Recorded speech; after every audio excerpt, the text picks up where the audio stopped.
It's really nice to have you back, Kim. Same here. I know. You just uploaded the how to deal with Trump angst video that was really impactful for me, and I know a lot of different people.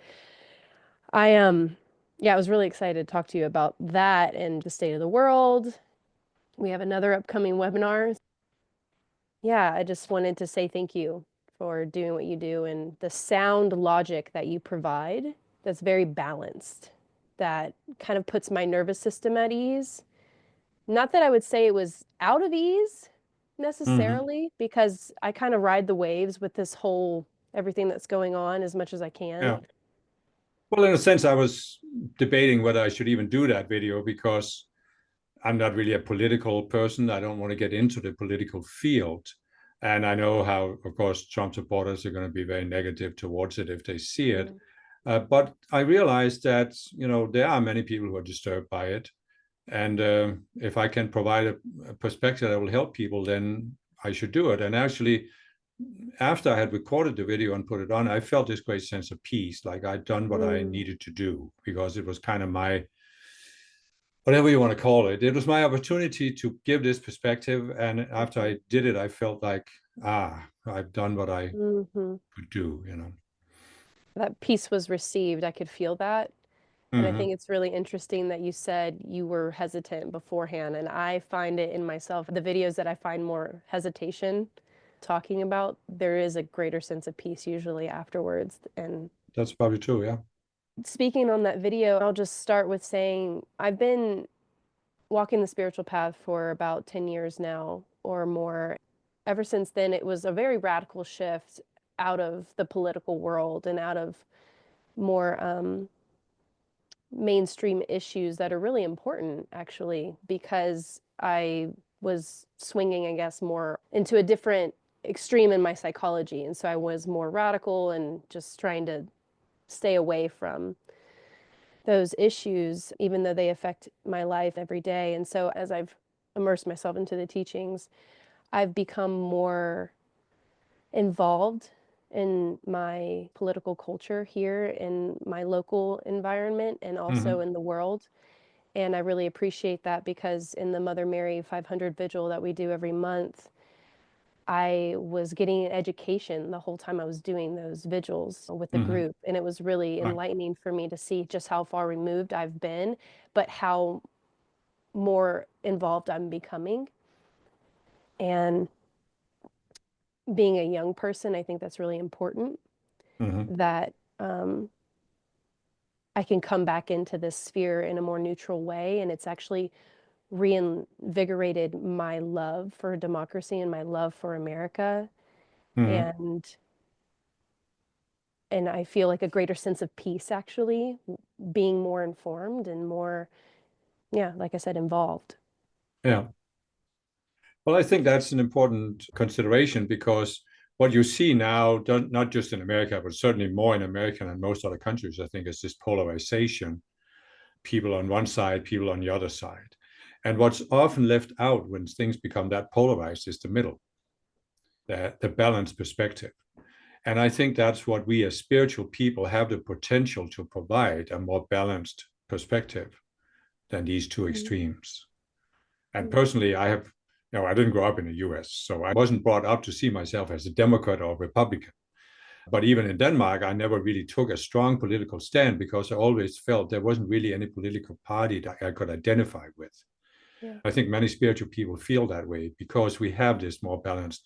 And there's always a tendency, I think, for spiritual people to do, as you said, for time, we just ignore the world pretty much and focus on spiritual growth. Mm-hmm. Uh, and it's very tempting, especially when you see how polarized it is. To say, I don't want to deal with this because I don't want to get all this flack that I'm going to get, no matter what I say.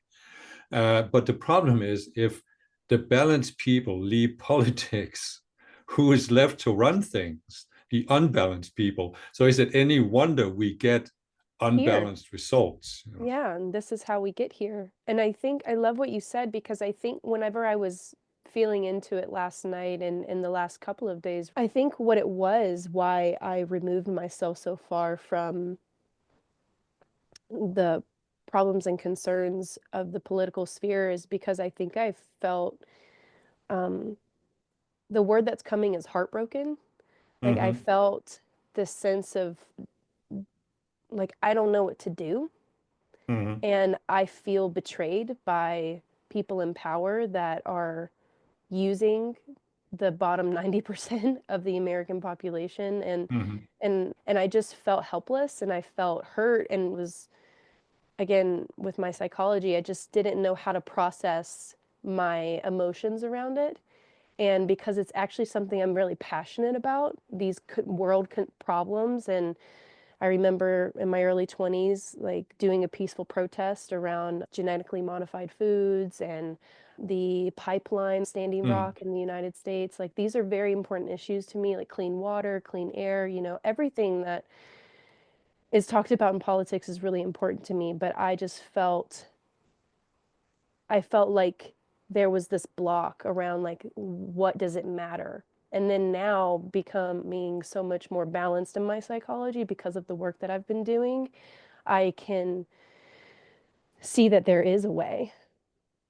I don't have the answers, but I feel like it's worth it to be vocal about these issues. It's worth it to talk to people about these things in a balanced way so that people feel safe. I think also Mm-hmm. hearing these problems being brought up in a very neutral way, very sound and logical way, because often for me, living in a more radical place, historically speaking, where there's a lot of extreme leftists and a lot of extreme rightists, at least it was very extreme in COVID years. It was really Mm-hmm. hard to be here. So I just wanted to share that this is it's a really powerful time to be balanced. Well, I So remember back, before I found the Center Master teachings, I can identify exactly what you're saying. I felt overwhelmed, like what can you possibly do about it? yeah. And after I found the Center Master teachings, it shifted because I realized that even without going into politics, you can do something. You can invoke help from the masters, give them authority to step in, and you can call forth the judgment of Christ upon people who are unbalanced. And so there's a lot of things you can actually do because you understand the equation of earth with free will, but that people can't really make free choices as long as they are blinded by illusions or by the negative energies and burdened by energies. So by lightening that load, you can actually have an incredible impact on politics without going into politics. Mm. When I was in high school, I took a line in high school where you focused more on society and politics. And it was my intent to go into politics and become prime minister of Denmark. And I used to joke about this, say, when I become prime minister, things are going to change. And then at the end of high school, I suddenly realized that there's so much compromise in politics Yeah.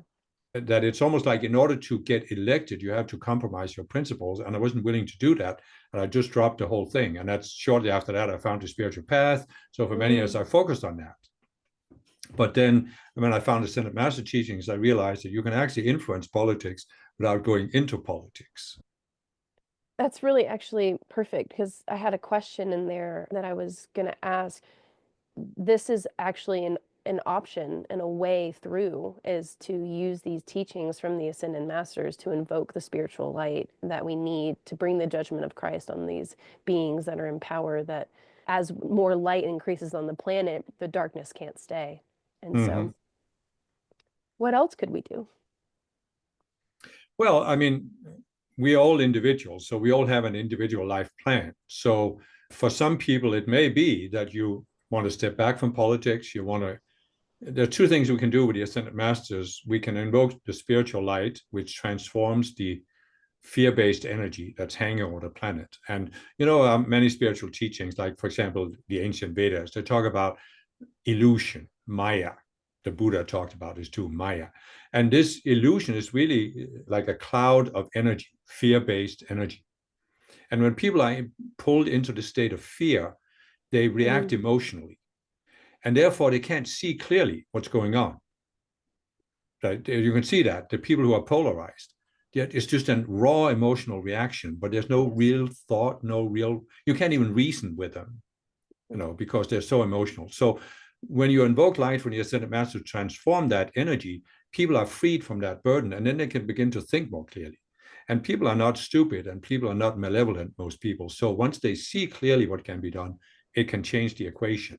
We can also, as we can educate ourselves, as understand that there are some beings who they're human beings. They look like human beings, but they don't have empathy. You would have a lot of talk about narcissists. It's become very common, and I think in the coming years it will become clear to people that when we look at world leaders, both today and in the past, many of these world leaders have been narcissists, and they don't have the empathy. They don't care about it, and so we can call for what I call the judgment of Christ to get some of these beings off the planet sooner than, because see, there are some of these beings, some of these people, when you're born, you have a natural lifespan. That's kind of like your lifespan. Let's say it's 70 years, and it can be shortened based on your behavior. It can be extended. And one of the things that happens with these world leaders is that people give them energy, and that extends their lifespan beyond this natural lifespan. Yeah. But when we call for the judgment of Christ upon this, they can be taken out of embodiment sooner. There are also forces that are not material that often work through these narcissists, and they can also be judged and taken by the ascended masters. See, the equation with the masters is the masters have the power to change anything on earth, but they don't have the authority because they're not in physical embodiment. We who are in embodiment, we don't have the power, but we have the authority. So when we use our authority to give authority to the ascended masters to step in, it can be very powerful. And I personally have been doing this for a very long time, and I felt that it's had a major impact. Mm-hmm. So I know, for example, I was in an organization called the Summit Lighthouse for many years, and we gave these decrees for the dissolution of world communism. Mm-hmm. And lo and behold, in 1990, what happened to the Soviet Union, which nobody saw coming. Total and I felt that it's not the only reason, but there was certainly part of that reason was all this light that was invoked. Mm-hmm. I mean, I can attest for the, almost year and a half that I've been doing it, how it's transformed my life in just such a short period of time. Yeah. It's been profound, actually, like even just since our last conversation, like since the start of the new year with that big surge of light with this new cycle that we're in.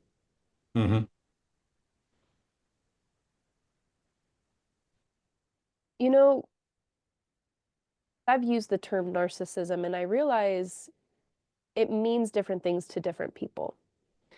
Because when I've healed my psychology, maybe this is something that I need to reframe or recontextualize or rearticulate or something, but I have used the term primary narcissism because psychologists use this term to describe parts of ourselves that when we receive trauma in childhood, these parts stay frozen.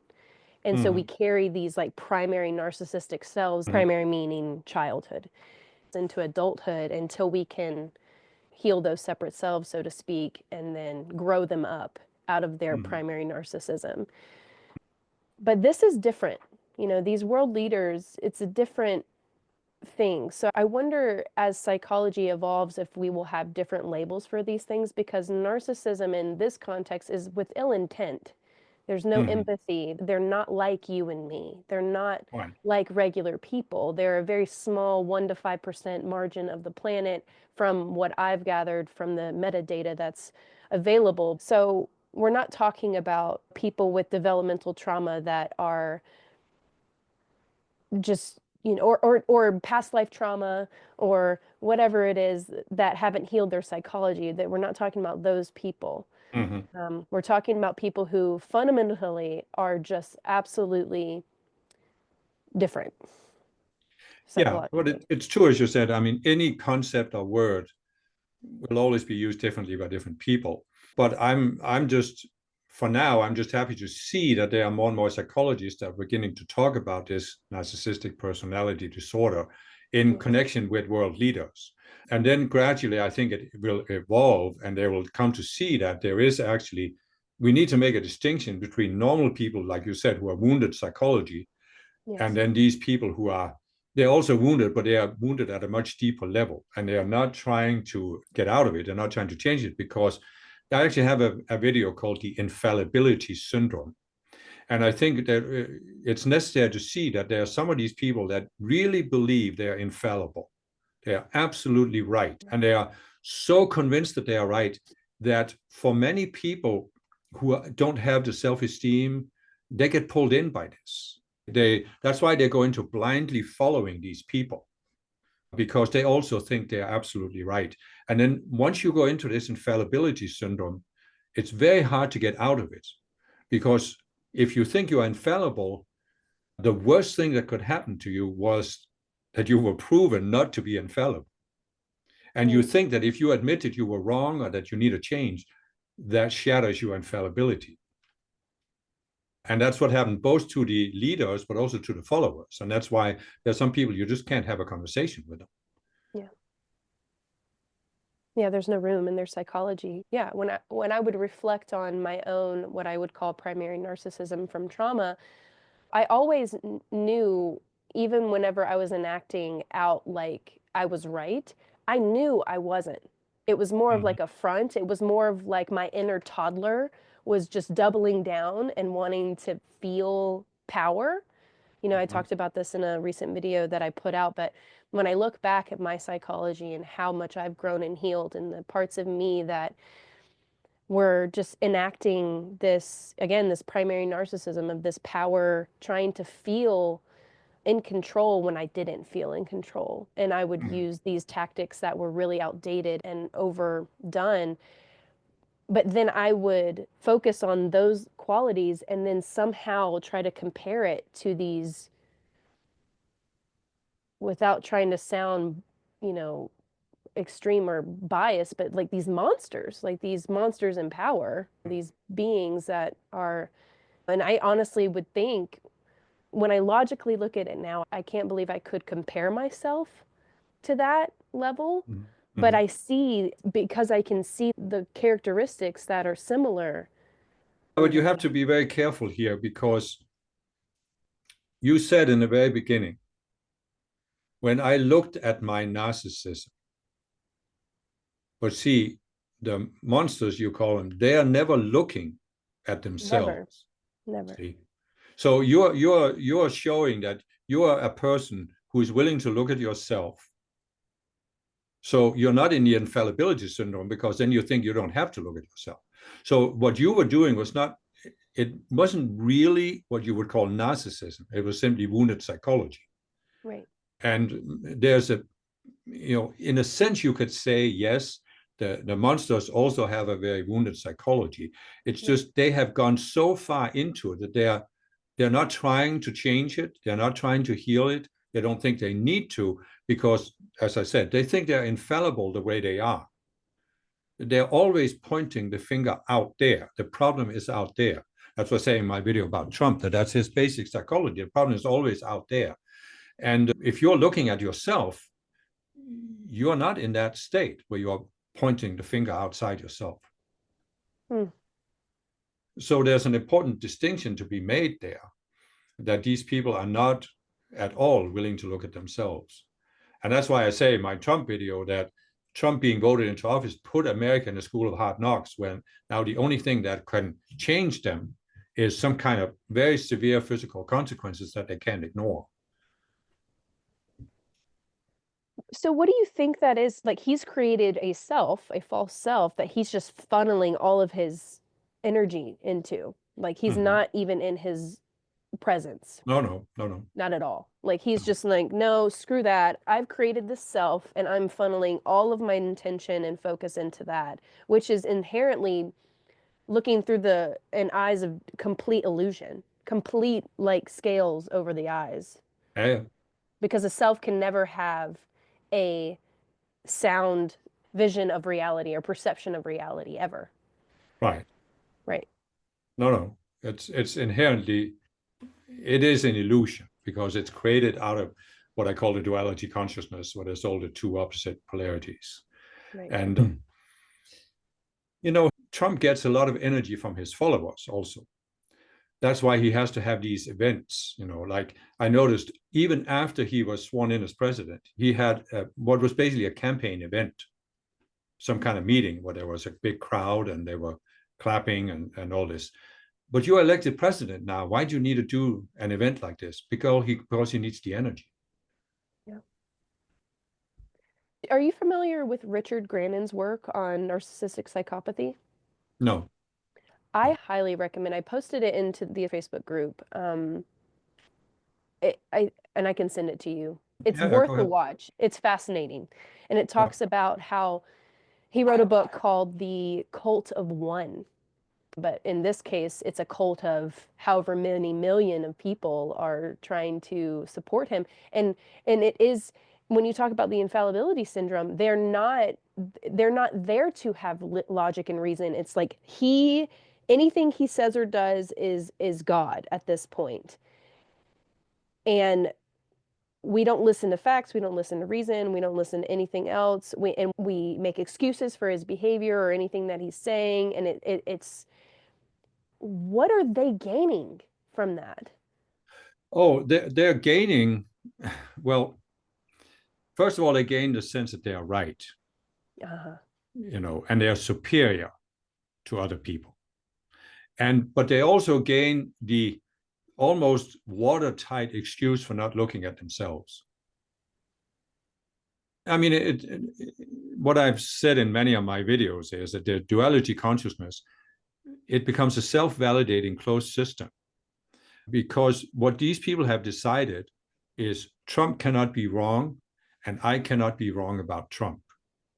Mm. And therefore, anything that comes from them, any idea, any attempt to reason with them, they can immediately reject it, ignore it, explain it away, argue against it, and they can always feel they're right. So you cannot, that's why I'm saying you cannot have a normal conversation with them. No. And that's why I'm saying the only way people learn from that stage is the school of hard knocks, because something physical happens that they can't ignore, that proves that Trump was actually not infallible.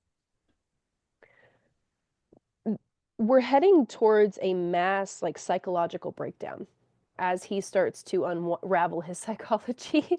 I think a lot of people have been kind of intuiting and just sensing for a while. I'm like, this isn't just this is going to be upheaval. A lot of people are going to have a psychological breakdown. Yeah, it may not be such big physical upheaval, but certainly there will be. Yeah. As I Emotional. explained in my video, I think what will happen is that there's like waves that will spread out, and more people are going to wake up and ask themselves how we could ever let Trump become president. Yeah. I don't know. I didn't grow up in the US. So how much did you learn about Hitler when you were growing up? Well, we learned about the Holocaust more than Yeah. anything. And Hitler was a part of that, but it was mainly like the facts of what was done, how it was done, Right. and the 6 million Jews. We know the statistics like the back of our hands. Right. We saw the pictures, we saw like where the camps were. We understood the strategy, I guess, or the map of how it all went down. Right. Yeah. Right. Did you know that he was elected in a democratic election? Yeah. Okay. Yeah. Yeah. Uh, Refreshing my memory. Yeah. yeah. Did you learn about these rallies he had? Oh, yeah. Yeah. I'm just wondering because, see, in Denmark, this was much closer Oh, yeah. because Denmark was occupied by Nazi Germany, and Germany is right next door, and so we grew up with this, or at least I did, but I think many other people, understanding that really Hitler created this complete reality distortion field that pulled a lot of people into worshiping him as some kind of God figure. And we see these rallies where they are screaming at the top of their voices and whenever he speaks. And when we see something similar to that, it's like there's immediately alarm bells that go off. Oh, yeah. So for me, coming from that background, I know people always get mad when you compare Trump to Hitler, But I'm not comparing Trump to Hitler. I'm just saying the kind of blind devotion that Trump's followers have is completely the same as Hitler's followers had towards him. Yes. And I think that when people go into this, they are supporting this leader in Yes. making him feel he can't do anything wrong. And history just shows how many times there have been leaders who had that attitude, and it's led to really disastrous consequences. And I'm just wondering if Americans have that same really or instinctual response, because I'm just wondering how he got elected, because there must be a fairly large number of Americans who don't see it, Yeah. don't see the parallels. Because So I honestly think that in most of Europe, he couldn't have gotten elected. no. He probably wouldn't even have been able to run for office. So what I was able to see from certain outlets that I'm following was that more than ever, a lot of people didn't vote. It was like 30 something percent that Yeah, didn't, just refused to vote. 36% 36 of the voters. eligible voters, and Yes, 31% of eligible voters voted for Trump. correct. So it was not a mandate, and in terms of all of the American people want him to do what he's doing. Right. And it wasn't a landslide election that he keeps saying No, that no. I mean, there was probably one issue that people voted for him on, and they're losing all of these people, and there's rallies happening. The vice president went to vacation right after that congressional address somewhere in Vermont, and there were people lined up on the side of the road with signs, and one of the signs said, "Go vacation in Russia, you traitor." Yeah, yeah. And then they changed their location from where they were vacationing into an undisclosed location. Yeah, yeah. Well, he is kind of asking for it. I think, no, I don't know how he got elected, to be honest with you. I think there was a lot of celebrities that came out and backed him, like Joe Rogan, Elon Musk, and those people had a following. And there was a lot of divide between the bro culture and, you know, more critical thinking women. I mean, they were trying to pit men against women again. So I think it was more so you have a lot of conservatives that live in southern states and the swing states even, and they feel like if they don't vote Republican, like why they weren't convinced on Kamala and the Biden administration repeating itself. So they were like, Yeah, yeah. ah. And some of them are just diehard, you know, I hate to say it, but like racists and extremists and intense people that I know personally. Yeah, So, yeah, yeah. and I don't think that it was as this is coming from me, okay? I wasn't as educated. I wasn't the same in my psychology as I am now. But to me, when I look back at election time, that was a very different world at that point. I mean, it has changed drastically since November for me. And so I don't think things were as obvious as they were then. I mean, I think they were obvious, but maybe people were caught still in that Hitler kind of, oh my gosh, look at all these celebrities coming and look at all the things that he's promising. And oh, you know, that's the only thing that I can say. Well, I sense that there's at least a certain group of voters that voted for Trump based on this very selective view that they thought, okay, they realized he said a lot of different things. But some of the more extreme things, they thought, oh, he's not going to do that. He's going to do the things I like. He's not going to do the things I don't like. So I think there's at least a certain group of voters that are in that situation now where they feel like, why isn't he doing something about prices, which is why I voted for him? Why is he doing all these crazy things? That's not what I wanted. And I understand it's not why they voted for him, but they voted for him, and he wasn't subtle about it. He was saying he was going to do all these things. And maybe, like you said in your video, maybe they were akinning the way that the economy was at the time when he was president to how it would be now. Like a lot of people Yeah. were like, "Oh, well, he was the president, so gas is going to be cheap again and the economy is going to be great. And Yeah. it was just misguided misinformation, I think, you know. Yeah, but I mean, the economy was better before the pandemic everywhere. Right. So, I mean, we still have higher prices in Denmark than we had before the pandemic. So there's no question about that. That wasn't necessarily all his doing. I mean, it was a worldwide phenomenon. The economy was better. And it's worldwide that it's worse now. It's not necessarily Biden's doing either. No, So it's not, I mean, this is one of the effects of this infallibility syndrome is you have a very simplistic view of the world. exactly. And things are much more complex, you know. And Americans tend to stay insular. I know so many of my family, for example, they just watch the same news channels, feed themselves the same things that are not worldwide coverage. We don't get a very well-rounded, I mean, if you want a very well-rounded outlook on what's going on in the world, I mean, you have to kind of go find it. It's not something that's necessarily presented on the main news channels. And that's why having these kinds of conversations, like with my family, for example, who mostly voted for Trump, you know, Mm-hmm. last time they came to visit, my grandfather was making a joke. He was like, "I'm not going to say anything about politics, but just vote for Trump." And I was just like, my son actually, he was just like, she's not voting for Trump. I'm like, wait a minute, how did you know Mm-hmm. that? But Uh, it was, it's like you can't really have conversations with them because they're not actually really educated. I have never been one that believed in everything that mainstream media says. But I'm, Right. on the other hand, not disbelieving everything they say because I know that if there's a tsunami in Indonesia, yes, you can believe that there was a tsunami in Indonesia when they reported, you know. But it's just that if you want to understand the deeper things that are going on in the world, you have to go beyond mainstream media. But the thing is, I know people who are Trump supporters who not only don't they believe in everything the mainstream media says, but they automatically believe in everything that the alternative media says. Hmm. And I think that's just as bad, you know. Yeah. So, in other words, if some podcaster on the internet says the opposite of what mainstream media says, they believe he's absolutely right.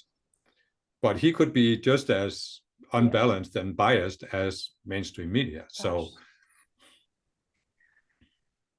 Have you ever seen the Pixar Disney movie Wall-E? mm, So it kind of reminds me of like maybe what might be going on. It's set so many years into the future where basically humanity has blown up the earth because of pollution and not treating it well, all the things. So they live in a spaceship that is in space orbiting the earth, mm-hmm, and they send these robot drones to try to find life, any form of life, like plant matter, because then that would prove that it would be safe enough for the humans to come back. mm-hmm, And you go onto the spaceship, and everyone is obese. They can't even really move because the bone density is different than in space. And mm-hmm, so they're just yeah, on these hover chairs and they have these screens like this far from their faces, just mm-hmm, being fed information or entertainment. And they have their supersized Cokes, they're ginormous. mm-hmm, And yeah, so it just makes me think about how we got here is a lot of Americans, not all of them, obviously, but a lot of them, they just don't have a lot of critical thinking because of the ways in which we're almost bred to be. If you mm-hmm, just keep following the status quo of being the byproduct of being in the bottom 10% of the economy, the lower class. If you eat fast food every day, you eat the lunches that they give you at school, and you become so trodden down with poor health, poor discernment, poor education, and then it kind of breeds on itself, and then there's drugs involved, and it's this whole atmosphere that's being ignored in the poverty realm that I think is being created by this, not just obviously the wealth and inequality that you mentioned in your video, but a bigger issue here where we're just not well taken care of. mm-hmm, yeah, yeah.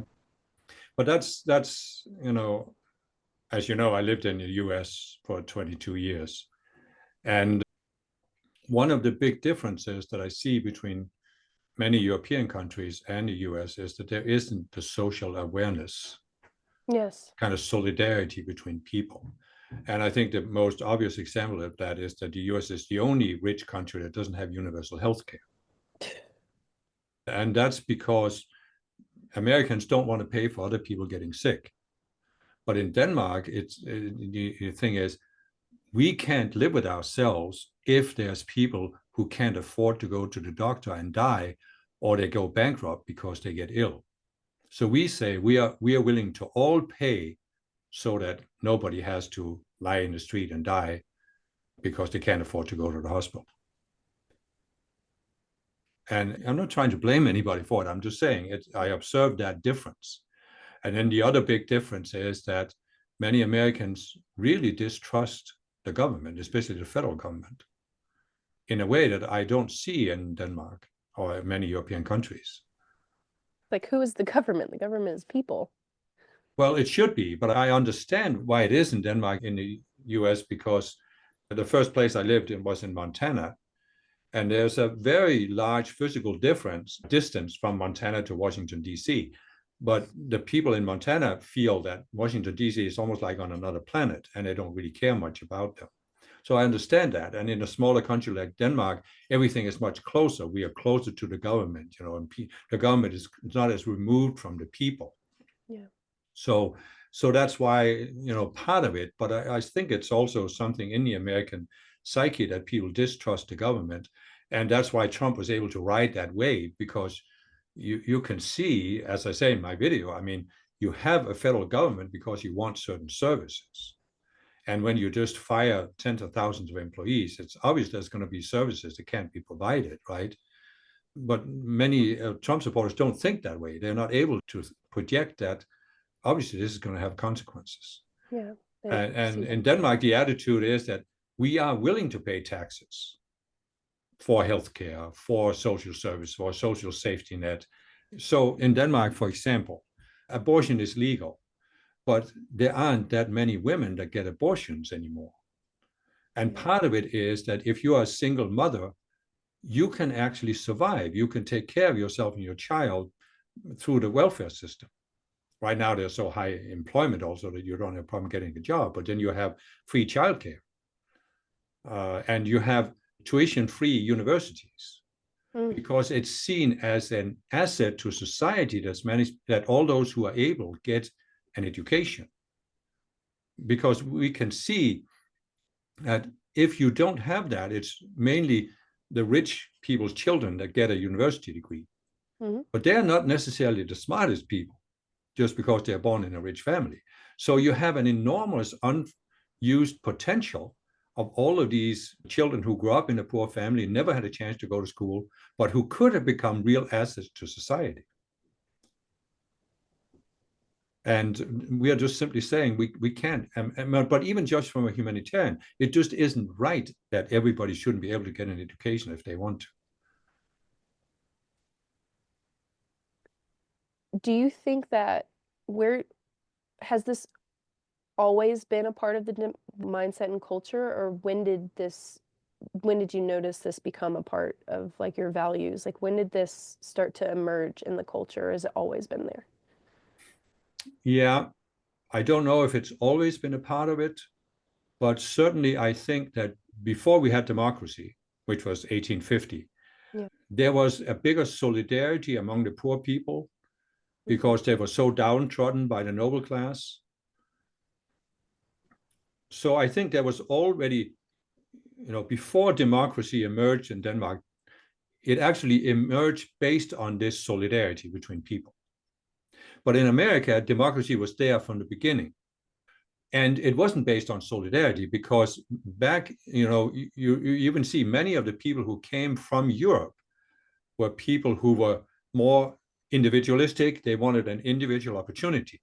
And they were the ones that built America. So America was built based on this rugged individualism. I understand that. You could even say all the rugged individualists left Europe to go to the US, and the people who stayed back had more solidarity with each other. So I think it's built into the Danish democracy, this humanity, solidarity. We actually function better if we take care of each other. In America, it's more the individualism. Everybody makes their own fortune, and you don't want to pay for anybody else. And why should somebody else reap the fruits of my hard work? I'm not saying there aren't people in Denmark that have that. There's actually more of it in the last several decades, even in Denmark. But it's just the very foundation for our democracy is that humanity, basically. Well, I mean, I think we're paying the consequences and for that rugged individualism. I mean, I akin that to a form of cancer, Mm-hmm. like isolation, doing everything on your own. Like, where do you see that in nature? And it became so clear to me after I birthed my son. I realized my postpartum depression came from the reality setting in of the culture Mm-hmm. and that I'm a part of that Mm-hmm. does not care at all about how I Yeah. am and how I'm doing. It's just, oh, she birthed another workforce member that will participate in society. Now we're going to leave her Yeah. isolated, alone, without any Yeah. resources, zero resource, Yeah. and nothing, nothing. Oh, great, I get food stamps. That's lovely. Thank you. Yeah. And it was a deep depressive spiral that I was kind of climbing myself out of for the last 5 years, Yeah. actually. Yeah. No, but I understand it because when I came to the US, I didn't have a work permit at the time, so I had to Mm. take whatever jobs I could find, and I had no family to lean on. There was no social safety net, so Yeah. I felt very, very alone, and I felt I had to just basically suck it up and get whatever jobs I could get to survive. And it wasn't easy, and so I can understand as a single mother, it's a tough situation to be in. I think there was a study that was done. We're number two in, I mean, at the time, the last I looked at these statistics was in 2020, but we are number two for depression and suicide rates, Mm-hmm. in the entire world. And we're supposedly the most powerful, amazing country in all of the world at the time. And Well, it's you are not. in your own eyes because you measure it by different standards. But see, and you could say that what is the most advanced nation is the one who takes the best care of its Of its people. people. And in America, you see this. There's what I mentioned in my video about this Rand Corporation study that Yeah. so much wealth has been funneled upwards to the elite. And that's, of course, the opposite of what really should happen in a mature democracy. Because in a democracy, there should emerge this solidarity, this humanity. We're taking care of each other. Because you even look at games theory, cooperation is always the better than confrontation. You look at Yes. nature, the species that actually survive are not the ones that are most aggressive, but the ones who are most adaptable and able to Yes. cooperate. Yeah. And human beings just have that ability to go into this self-centeredness where we actually think it's in our own best interest to be selfish, but in reality, the more unselfish we are, the better we all do. Yeah. It's a downward spiral and self-fulfilling prophecy. I love that you mentioned adaptability because that was going to be my next question. I mean, we're having to adapt. Like, I have a lower quality standard, so to speak, than my parents. I always Mm-hmm. have since I became an adult. Yeah. That was my choice because I did not want to sell my soul to a corporation and work a 9 to 5. That was never going to be my life. I also found out a lot about myself and my psychology from having a simpler life and leading a more very bare bones lifestyle. I realized what really matters to me. Mm-hmm. And especially having a son, I realized how important it is to have community and having people around you to be cooperative and supporting each Mm-hmm. other because we need Sure. it to survive, especially mothers with children. But my question, I guess, beyond the adaptability, I mean, this is what we're going to have to do. We just adapt. We adapt to the times and we find a way because that's built into our nature and into our biology. But what does it mean for us spiritual people too, and how we adapt? And I mean, we make the calls for this process to speed up to I guess resolve itself. Mm-hmm. Um, yeah. Well, it's different for each person. I mean, I was saying earlier that we can do something just by using the spiritual tools, but there are, of course, also people that might be in their life plan to go into politics and to go into some area of society and do something about it. I mean, this you are mentioning that your standard of living is going to be lower than your parents. It's not just because you didn't go into the corporate world, because even if you had done so, your standard of living might have been lower than your parents. At least it is for many Americans. And that's because the wealth is being funneled upwards. And one of the ways it's done is higher property prices, for example. You just look back in the 50s and 60s. The man could work a full-time job, but the wife could be at home with the children, and they could still afford a house and a car. How many families can survive today without both parents working to have a house and a car? Yeah. So you see how something has happened there, and it's partly because they're paying more for housing, but it's not just that. I mean, it's a lot of other things as well. Salaries are lower today compared to the prices. That's why they don't go as far, and so this is a level of inequality. And I'm saying the inequality has also grown in Denmark over the last 20, 30 years, partly because there were some politicians that bought into this neoliberal economic philosophy, a rising tide lifts all boats. But it has just been proven that it doesn't, because the rising tide has caused the smaller boats to lie deeper and deeper in the water, and many of them are starting to sink. So it's just a fallacy. It just isn't working that way. And so the only way out of that is that greater solidarity where the people come together. But see, what has happened in America is that the power elite who has created this wealth inequality, they have used politics to polarize people. And you just look at it today. How could America become a more just society? Well, all of the people would have to go together to elect politicians who are willing to do this.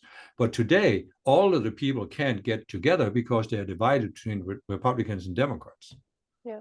And so, in a sense, Trump, who is a billionaire, or at least wants to be a billionaire, and now he's nominated all these billionaires to his administration, he is being used to actually inflame the division that prevents the people from standing up to the billionaires and saying this is too much. And the thing is, you look at this historically, and you can there are actually some now millionaires that are beginning to say this is going to end badly. We have to do something. We have to have more equality. We have to be willing to pay more taxes, for example. But historically, the elite will not reform itself. It's going to have to come from the people. But as long as the people are so divided, well, they can't speak with one voice. But I do see that there are people like Robert Reich is one, and Bernie Sanders, that are beginning to talk about oligarchy. And so I think that in the next 4 years, it'll just become much more obvious that the government is just doing the bidding of the elite and not doing for the people what Trump promised he was going to do. This inherent distrust that you've noticed when you were living in the United States, where do you think that it's coming from? Because there's a certain kind of people with a certain psychology that chose to incarnate as Americans. What do you think we're projecting upon the government, this distrust? Yeah. I'm not sure. Maybe there isn't just one explanation for it, but I think it has something to do with the size of the country. That's one thing, because you saw how it's obviously, in a sense, you could say, because of the big distances, it was more difficult for people to even communicate in previous ages. And now we have the internet, which means people can communicate, but the internet is being used to divide people more and polarize them. Yeah. But I think it has to do with this. Another thing I think is America is so big that many people have, I remember when I lived in Montana, right? There was some earthquake in California, and a lot of people from California came up and bought houses in Montana. And the local people were saying, oh my God, Montana is becoming so crowded. And I used to say, you have no idea what crowded is, because Montana is roughly the same size as France. And in Montana, there are 800,000 people. In France, there's 60 million in the same space.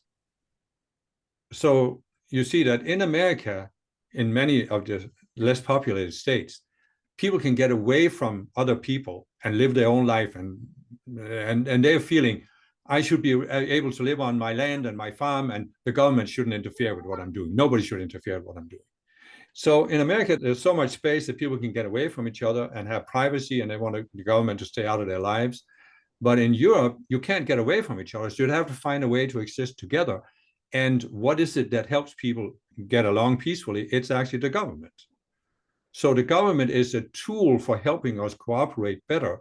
Whereas in America, many people see the government as something that should just stay out of their lives, and they should be allowed to do whatever they want. Do you think that we've projected this from the days in which we revolted from Britain and Europe and came here? Like, I just don't, like, it's because I can't explain it other than something from past lives or something, or passed down from generations. Yeah, I think there's something in the collective consciousness that has not been resolved, and goes back to the Revolutionary War, because America was born as a reaction against the government, basically, King George of England.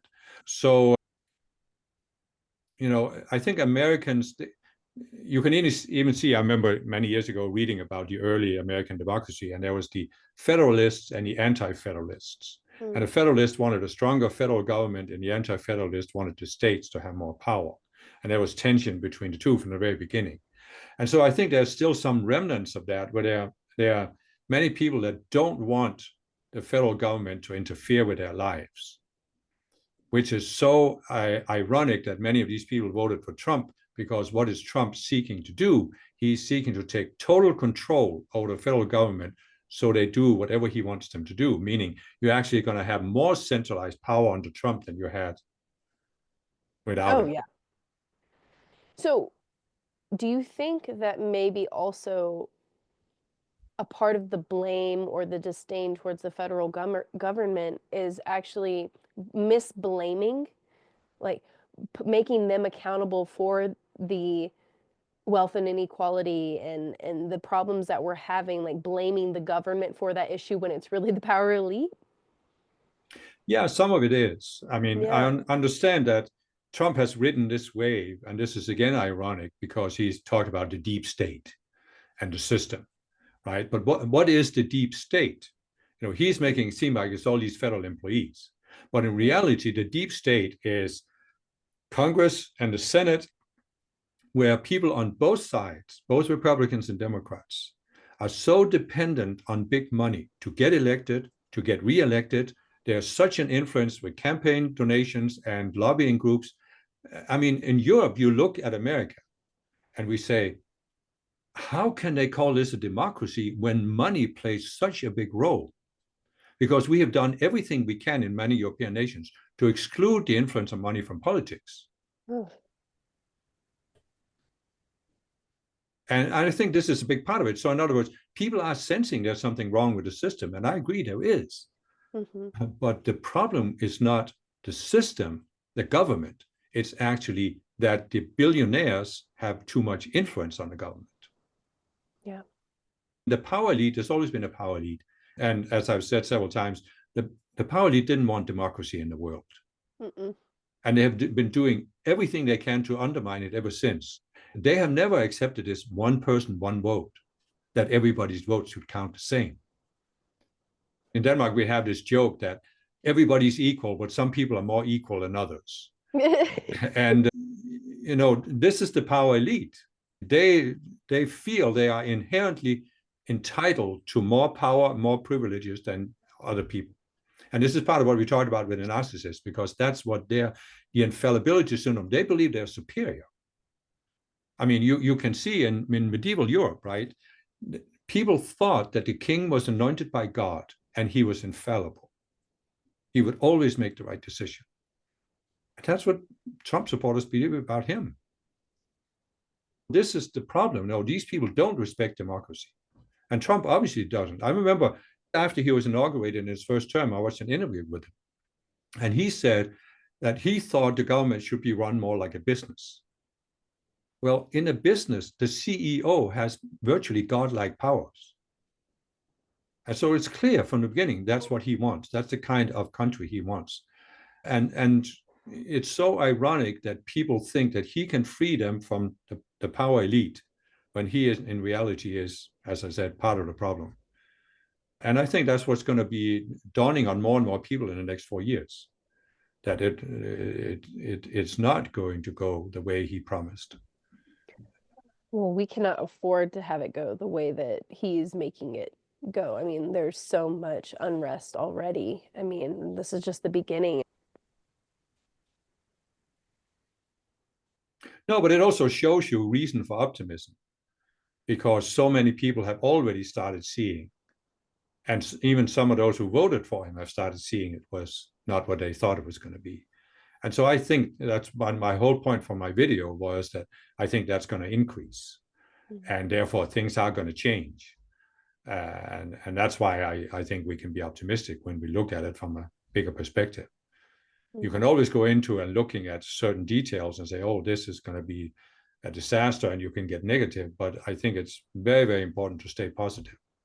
Mm-hmm. And not only the next 4 years, but the next 12 years, because the increase of the spiritual light is going to, it's just going to make the contrast bigger. It's like I said, you're lying awake in the early morning and the sun is starting to come up and there's a little more light, but there's still a lot of shadows. But when the sun shines through the window, there's this clear distinction between shadow and lighted areas. And this is what's happening now. The contrast is becoming more obvious. And that makes it, if you don't stay positive, you think things are getting worse. And if you step back, you can say, but it's just a necessary phase. And there will come a point where the sun has come up, there's so much light that now everybody can see, or at least more people can see what's hiding in the shadows, those who are willing to see. There will always be some that are unwilling to see.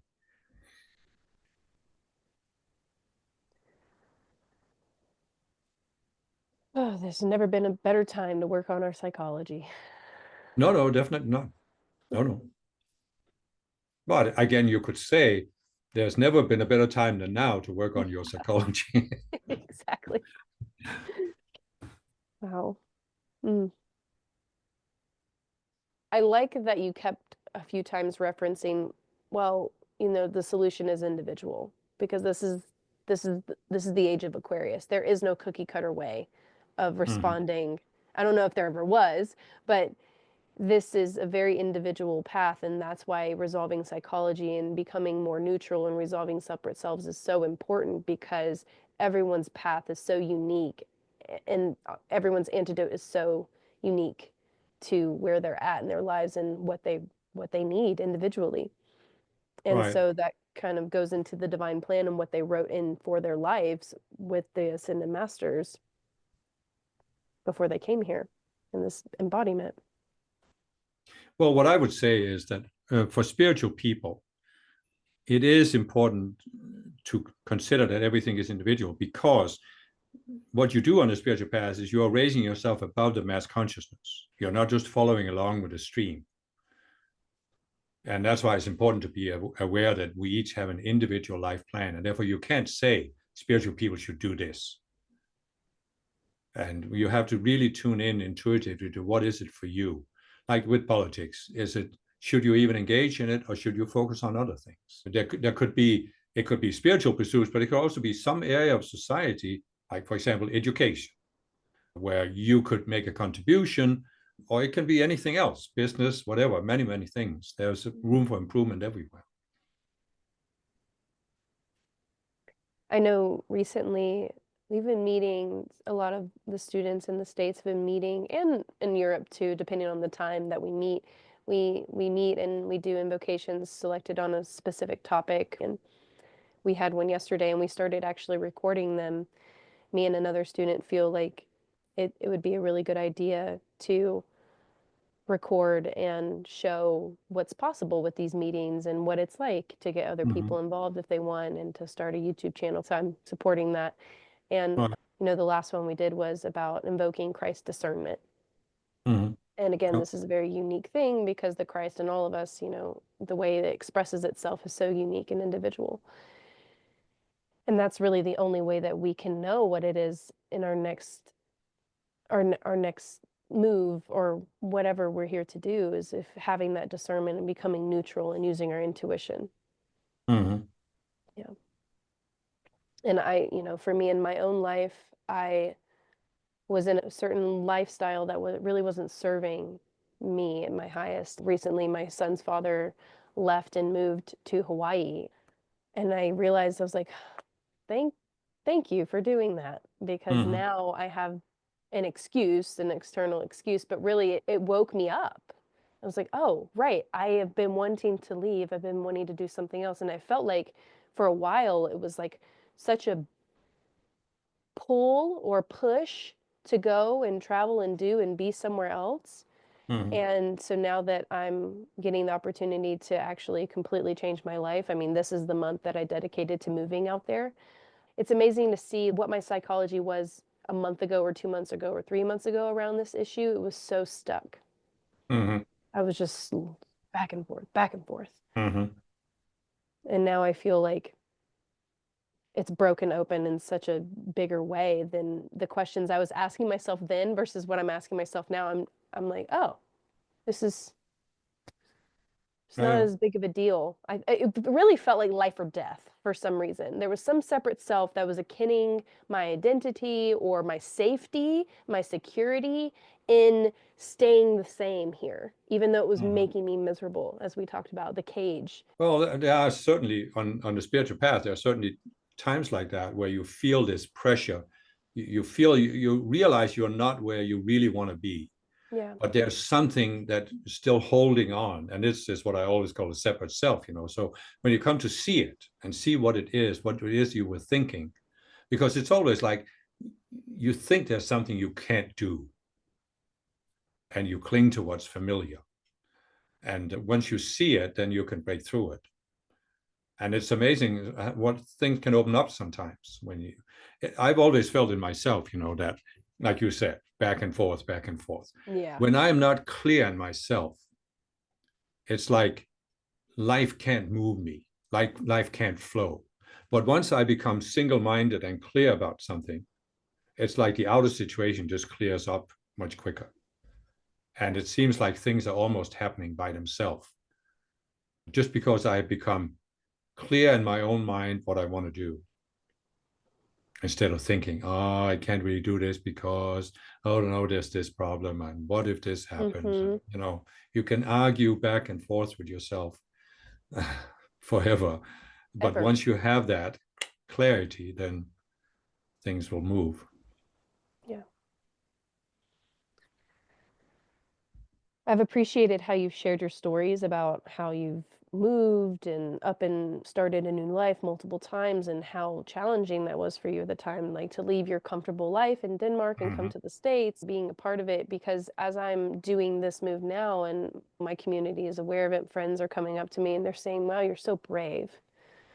And I guess I mean, I don't necessarily feel brave, but I guess that is what it is. It maybe looks like from the outside to really trust. Mm-hmm. I can't keep staying the same. It's going to kill me. And and Yeah. that's not what we're here to do, is to stay the same. We're here Right. to keep Right. evolving and changing, and a part of that is physically changing your life.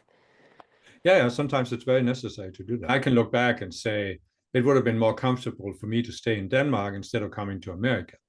But I would have never had the kind of challenges that shattered my mental box that I had from growing up in Denmark. And you can say that, I mean, I talked about how we have the bigger solidarity and humanity, but there's also more in Denmark. There's a certain way to live your life, and you don't break out of the mold. You know, we are comfortable, Yeah. we are secure, and I know there's of course people in America who have that too, but still, it leads to more growth when you are challenged. There's no doubt about it. I certainly have grown much more in the US than I would have done in Denmark. Uh, but I mean, the reason why I have grown is not just the outer challenges, but also the spiritual path and the spiritual teachings and working on my psychology, because that's really what does it. It's not that the outer challenge does it for you, but that the outer challenge can force you to look at something in your psychology that you weren't looking at when you were comfortable. Mm-hmm. That, yeah, that's what I say to people, or when I think about it, it's easy to romanticize like traveling and the environment. It's like I'm not doing this for the environment. I'm doing this because there are some more things I need to see Mm-hmm. inside of Yeah, me. yeah, yeah, yeah, of course. Yeah.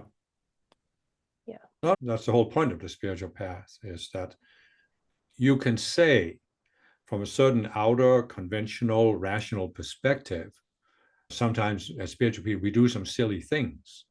And you can say, for me, coming to America, it was not rational. Would have been much more comfortable to stay in Denmark. But I didn't do it for rational reasons. I did it for growth reasons. To come to see something, to force myself basically to face something that I couldn't have faced in the same way in Denmark. So why are we, and what I'm also saying is that sometimes you have to do something physical that's just temporary. It's just because you need to come to see something. And once you've seen it, you don't have to continue doing the same other things. But if you have lived a certain place for too long and been too comfortable there, you can't see it while you're there. So you may have to move. And maybe you just have to walk out the door and you've seen it. Or maybe you just have to decide to move and you see it and you don't actually have to move. I mean, there Mm-hmm. can be all kinds of scenarios. What I'm saying is, on the spiritual path, it's like all these normal outer considerations where you can apply, you know, is it practical, or was it worth it money wise, or this or that? They just don't apply, because it's all about what what does it take for you to see something that helps you go on with the path. And the outer things they're just kind of like the sets in a theater, that help create the atmosphere for the play, but they are not important in themselves. Yeah. I mean, I can look back at myself and I can say, well, I moved to Denmark. After I moved from Denmark, after a year, I stood there with nothing, had to start completely over. And I've done this now 4 times in my life at least. And if I'd stayed in Denmark, I could have gradually built up my net worth, as they talk about. But would I have been better off? I mean, No. spiritually, psychologically, of course not. So did it matter? Does it matter that I don't have a house that's paid for and money in the bank as I would have, or a big boat or a big car, or this that? Does it really matter? I mean, I'm in a whole different place psychologically than I was when I left. So that's all that really matters. Thanks for sharing that. I still have some little bits of remnances, like thoughts that come in of like, oh, but the cost of living is higher there and la la la. And it's just like, we'll find a way. It's about the experience. Yeah. Yeah, I remember before I left Denmark, I was talking to somebody I knew, and she was talking about, yeah, but you're going to sell your house, and how are you going to survive and make money, and wouldn't it be better to just keep the house, and because this person had lived in the same house for 25 years, and so I remember saying, without really thinking about it, that but you can't take your material possessions with you when you die. But what you can take with you is your experiences and your growth. And I didn't really think about it ahead of time. It wasn't something I had used to convince myself to do it. But it is true. I mean, all of your material possessions, you can take it with you. But the changes in your psychology, that you do take with you. So when you're a spiritual person, that's what matters. The outer things are just sort of coincidental in a way. Hmm. I'm very much enjoying getting rid of stuff. It makes me it's just very cathartic as I Yeah, get yeah, ready to move and sell and all this stuff. yeah. Yeah. No, but that's what I've done by losing everything materially and having to start over. You have gotten rid of a lot of baggage, and you also get rid of things psychologically, definitely. And I always used to say, you never realize how many things you've accumulated until the day you have to pack it in a moving van. Oh I know. I'm like, nothing is coming with me. I mean, by the time I get to where I'm going, I will get new clothes. Yeah, I'm yeah, bringing some technological things, some music stuff, yeah. but I one time moved from Utah to New York, which is quite a long way. And so you don't take two trips in a U-Haul, you rent a U-Haul and then whatever fits in there, that's what you're taking with you. And you start being very optimistic that all the boxes you packed are going to fit in. And then as you see it filling up, you realize, oh gosh, what am I going to have to leave behind here? And that's when you realize how much you actually accumulated without realizing it. And I think it's the same psychologically, how much you tie yourself to a certain place or a certain way of living. And sometimes you just have to make a decision to break through it. bust out of it. I always so appreciate talking to you and Yulita. I Yeah. feel just, it's just so refreshing, you know? Mm-hmm. And Yeah, yeah, but it's very refreshing for me too, because you're at an age that I can't remember how it was when I was that age. I've been enjoying the process of taking some of your videos that have been really wherever I feel inspired and I make clips out of them. Mm-hmm. Yeah, And I've been making a clips channel for people that, are more attention span. Yeah, shorter. There we go. Thank yeah, you. yeah. Shorter attention span. And I've even been using this AI software that will take the clip and make it artsy. And that's been really Mm-hmm. fun to Yeah, yeah, just yeah. throw it out there No, to no, I think that's good that you're doing that, and other people are welcome to do it as well. I'm obviously not one who caters to the short attention span audience. know. So, And but I I just love that. decided, I don't want to sit there and time myself. I want to say what I feel is coming to me that wants to be said, and that's it. People don't want to watch it. There's 1 billion videos on YouTube now. If you don't like mine, there's plenty of others out there.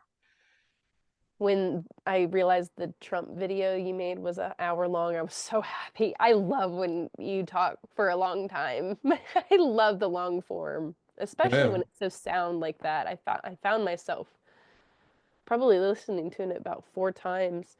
Especially, I found myself replaying the clip towards the end about the RAND Corporation study because I ended up making a email to go out to the community listserv that I'm a part of that has like 500 people on it, and I ended up Mm-hmm. summarizing a lot of points from it, and I Mm-hmm. also pulled in Bernie Sanders' counter speech, and I Yeah. pulled in the Michigan senator, her speech, which was really Mm-hmm. powerful and Yeah. provoking.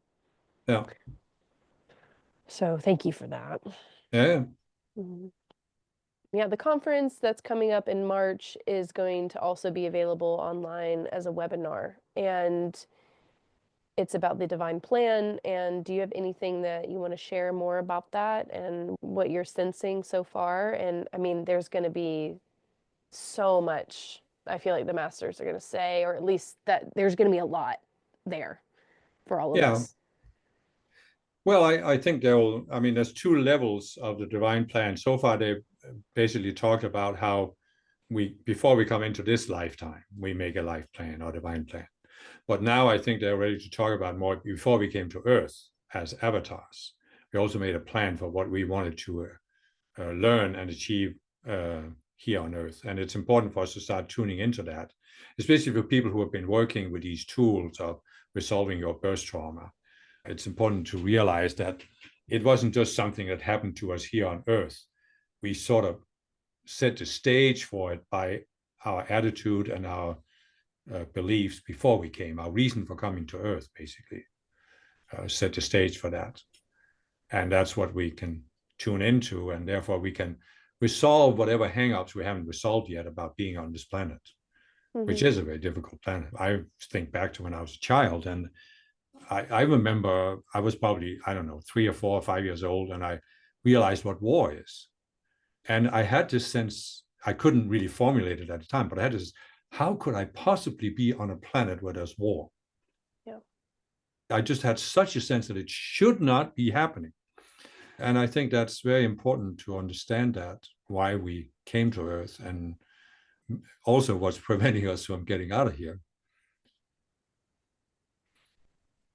Interesting you bring that up because it reminded me of this flow I was in last night writing where I don't know where this comes from, but it reminded me of my childhood Mm-hmm. and how I felt when I was um, probably my son's age. And I was thinking about a situation with a friend of mine, and I was feeling this, I was very much in my heart. I was very aware of my body and where my thoughts were coming from. It was my consciousness was coming from my heart. And it reminded me of that notorious picture of Jesus pointing at the heart and pointing Mm-hmm. up. And Oh yeah. Mm-hmm. I always felt like he was telling us that's the way out, the way through. You Sure. know, Yeah. this is it. This is Yeah. it. Yeah. Yeah. Yeah. And then all the world is there to try to block and break and twist and shut that Mm-hmm. down. And I know that that happened for me. And I realized really what shut that off for me, the metaphor that came in with the duality consciousness.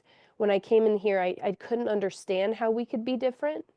Like I couldn't understand how you could do something to harm me and it Mm-hmm. not you not see that it doesn't harm you too. I think that was Mm-hmm. very confusing for me as a Yeah. child. Yeah. It was in the visual that came to mind, it's like playing an god awful note on the violin and it hurts both of our ears. Like Mm-hmm. it hurts your ears too.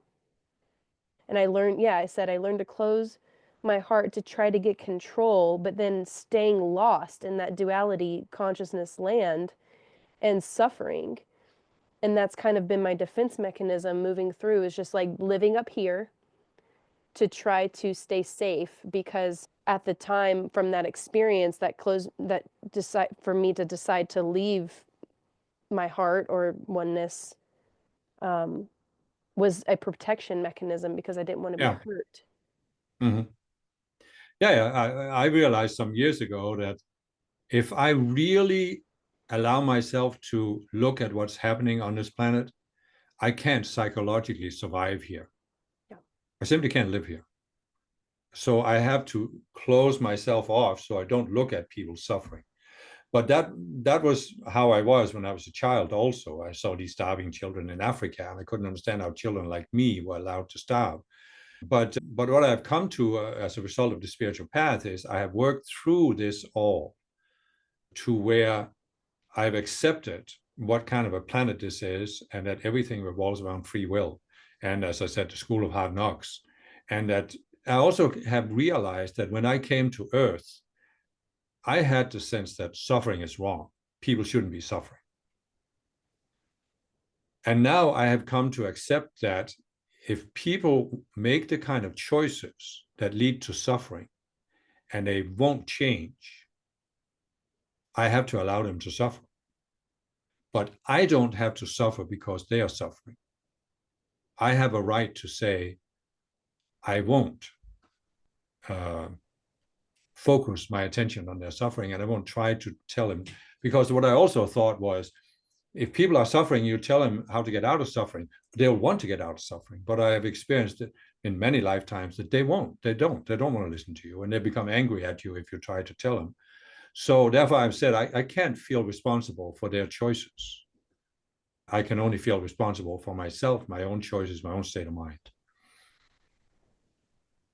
Do you think we, because of the oneness, do you think that we came in here with like an above average, like super capacity for empathy? Yeah, yeah. I think all avatars that came to Earth were empaths. I was writing about it last night because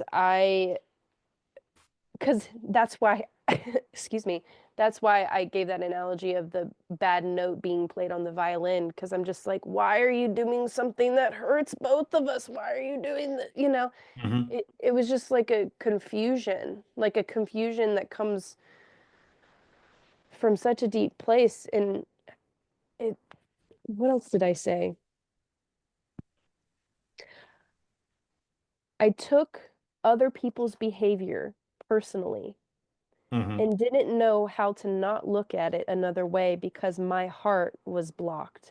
And I've taken a lot of people's behavior around me. Like, even if they're not directing it at me, they're doing something that's harming themselves.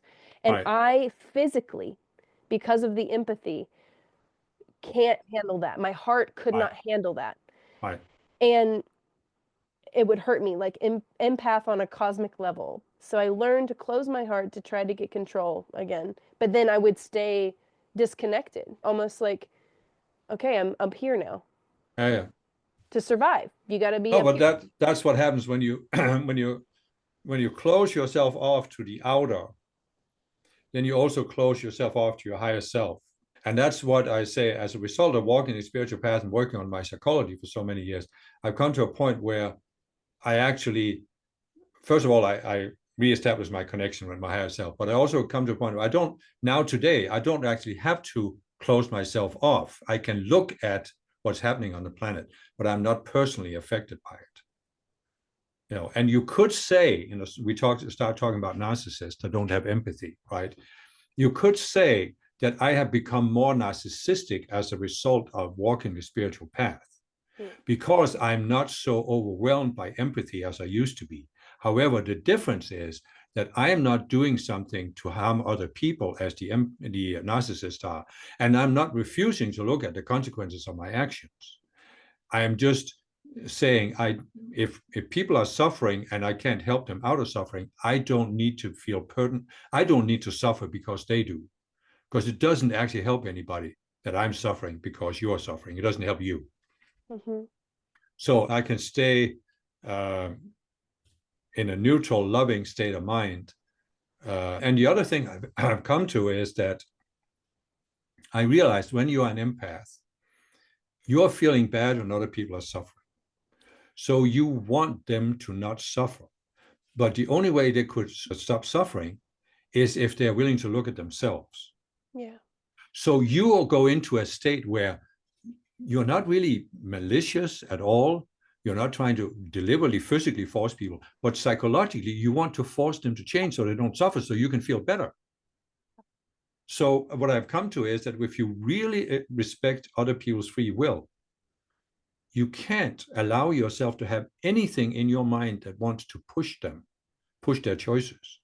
But the only way to really do that is that you are not personally affected by their choices and their suffering. So you can stay clear. I mean, you're not having an emotional reaction to it. And you can just say, they have to experience the Mm-hmm. consequences. It's interesting that you put that video out about feeling the flow of energy Mm-hmm. because last night that was my experience. I just felt so much more one with the masters, and it was almost like I could physically see them in my mind's eye. I wanted to ask you about that because how do you how do they appear to you? Well, they don't appear to me physically. I don't see them. Right. I just But sense them. right.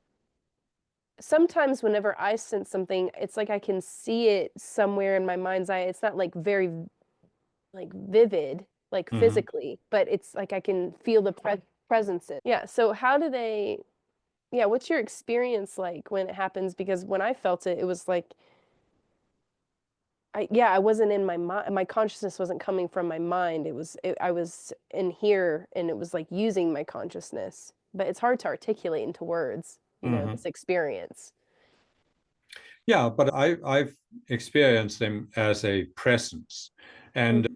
I'm not as visual of a person. I'm more auditory. That's why I'm a writer, and so I communicate with the masters through words, but also by Right. sensing their presence. And I often have this, as you're saying, you have a flow of energy, you get a lot of ideas coming into your mind. And Mm-hmm. if I read a book, for example, I often get some, and I know it's coming from the masters or my higher self. I get an insight that's beyond what is said in the book. And when I give decrees and invocations, I can also feel the flow. Of course, when I take a dictation. But really, for me, I I don't have nearly as strong of an experience of the masters today as I had when I was new on the path. Because today I'm more focused on being neutral. I'm just focused Right. on being the open door. And I guess it's when I was new, it was like I wanted to experience the masters. I wanted to get attention from them or Yeah. this and that. And Mm-hmm. now I'm beyond that need, so I don't need any attention or recognition from the masters. I just want to be neutral and be an open door, flow through it. So that's how I'm more. But I mean, it's very valuable to have the kind of experiences you're talking about. And many people have that. And I think that's very good because you become aware that there is a flow from outside your own mind. So there's something outside your own mind. And that's that's the only way to get out of this trap of the mind, that the mind becomes a closed system. Yeah, I guess I am pretty visual. And that means there's nothing wrong with seeing the masters. It's just what I felt was in the Summit Lighthouse, they had these pictures, and I felt there came a point where it limited me because I wanted them to appear in that form. And so when I let that go, I could be more free to tune into them. Yeah, I intuitively don't look at, I mean, I've looked at them, but I just am like, I'm not, because I don't see that, I didn't feel them like that. It was almost like, it was like their auras or their presences and the outlines of them, like, you know, and it was a group of, they were off in the, it wasn't like one person in my sphere. It was like almost like a, I don't know art terminology, but the like vignettes or yeah, like off in the distance. But in the I Am movement, for example, they would have pictures of the masters as a sphere of light, and they were just two eyes. So you could tune in, get eye contact, so to speak. And I think that's also valid. But I mean, when I was new, the summit pictures did help me tune into the masters, especially there was a picture of Mother Mary that I liked, and then the picture of Saint Germain. Jesus's picture in the summit I always felt was more distant.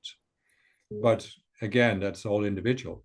So it's okay. It's fine if people feel the pictures help them. I think there comes a point where you need to go beyond the pictures and just tune into their presence instead. Correct. Because there really is nothing that can limit a master. You know, you can't put them in a box. When I first got into the Summit Lighthouse Encyclopedia website of all the masters, and I came across, I just intuitively found Kathumi's name and found his picture, and I felt something. I was like, I know this person. And I was like, I've never even heard this name before, but why do I feel so connected? And I went through his different lifetimes, and I was like, wow, there's something here, you know? Oh, but that's how many people first connect to the masters. And it can be different masters, of course. But it's like you just intuitively know there's something familiar there. And it's beyond logic, it's beyond arguments. It's not something you believe. It's just something you sense. And that's why I have no intention whatsoever to argue with people and present them with arguments for why they should believe in ascended masters. Either it's obvious through an intuitive connection, or they just need to find some other spiritual teaching. Right. I'm not trying to persuade anybody about anything. That's never been my attitude, because nobody persuaded me that ascended masters are real. I just sensed it. It's the same thing with reincarnation. You can come up with all kinds of evidence and this and that, but my father, he didn't believe in reincarnation. But when I was very young, he would sometimes say, yeah, back in a past life when I was a big game hunter in Africa, you know, and he was just saying it as a joke. But for me, of course, there's past lives. I mean, it was just obvious. Yeah, me too. I mean, that I had lived before. How else? What other explanation could there be, you know?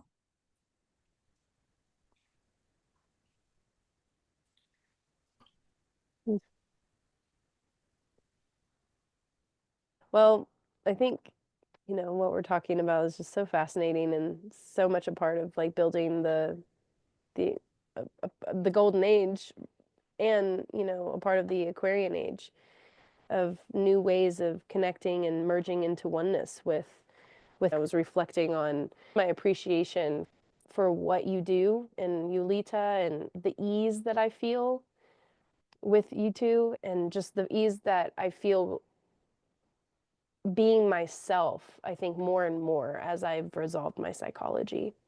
And it feels like just like a big exhale. Yeah, but that is the reason why you feel that way, is you've resolved something in your psychology. So you are more at ease with yourself. Because I meet people often at conferences that haven't resolved that, and they are projecting their image of a spiritual teacher upon me. and Mm-mm. expected me to live up to it. And they are not at ease around me at all. Yulita always says I'm very good at shadowing people's expectations. They don't have any expectations about Yeah. how the spiritual teacher should be. But I mean, I'm just being myself. So I'm not playing that game, putting myself on a pedestal. Hmm. I'm just not interested in that Yeah. because I think there comes a point where why would you even want to relate to people based on that dynamic? Mm-mm. I just can't see. Sometimes I see in these videos with these spiritual teachers out there that are up there and they have this aura of, and I just can't see myself stepping into that role. If they want to do it, that's fine. If people need that, that's fine, but then it's just not me. So I refuse to Yeah. play the role. Yeah. I've been able to discern when I do relate to people that are in that energy. It's like I can sense that they want me to interface with this self that they've created. And I'm like, I Mm-hmm. can't, I gotta go to the gym. Like, Yeah. so, um, No. yeah, thanks for being yourself. And thank you for being, I feel like I have two new friends. Mm-hmm. Sure. With the conference in Chicago, I think we took a photo together, all of us, me and Yulita, and I was just like, family photo, you know? Yeah, yeah, of course. It just feels good. I feels like I'm No, but not that's what you feel alone. with people on the spiritual path when they have resolved that thing in their psychology so that they can relate to people in a more relaxed way. We can basically relate as equals Yes. instead of playing these roles of Mm, some are superior to others. I mean, that is so common out there in the world, and I just think it's also common in spiritual movements. But I just think in a Aquarian age we need to move beyond that. yeah. But that also it requires there's two to tango. So it's not enough that I'm relaxed about being myself, but other people have to reach a certain level of where they dare to be themselves, because otherwise Mm, they're still going to project on me that I should play a certain role, and they're projecting on themselves. See, because the people who are uneasy around a spiritual teacher, they're projecting something on themselves also, and then you just can't have a relaxed interaction. So I like peace. Now that I know what it feels like, I'm like, yeah, like peace. yeah, Well, thank you, Kim. I'll let you yeah, go and have dinner. yeah. Thanks for Thank you so much. talking. Yeah, Bye. and we'll speak soon. Yeah. Okay. Yeah. Bye. Talk to you. Bye. Yeah. Bye. See you.